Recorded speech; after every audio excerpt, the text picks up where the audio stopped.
இந்த முறை விஷ்ணுபதி புண்ணிய காலத்துக்கு என்ன சிறப்பு தெரியுமா? இதற்கு ரிஷப சங்கராந்தின்னு பேரு. ரிஷப ராசிக்கு சூரியன் வரார். அது மட்டும் இல்ல, ரிஷப ராசி அதிபதியான சுக்கிரனுக்கு உரிய அந்த வெள்ளிக்கிழமையிலேயே இந்த முறை விஷ்ணுபதி புண்ணிய கால வழிபாடு வர்றது ரொம்ப சிறப்பா இருக்கு.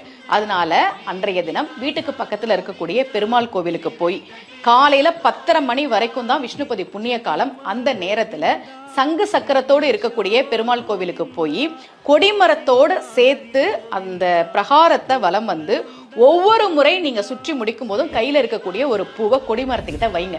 உங்களுடைய வேண்டுதல்களை சொல்லுங்க. ஓம் நமோ நாராயணா என்கிற மந்திரத்தை சொல்லி நீங்கள் வழிபாடு செய்யுங்கள்.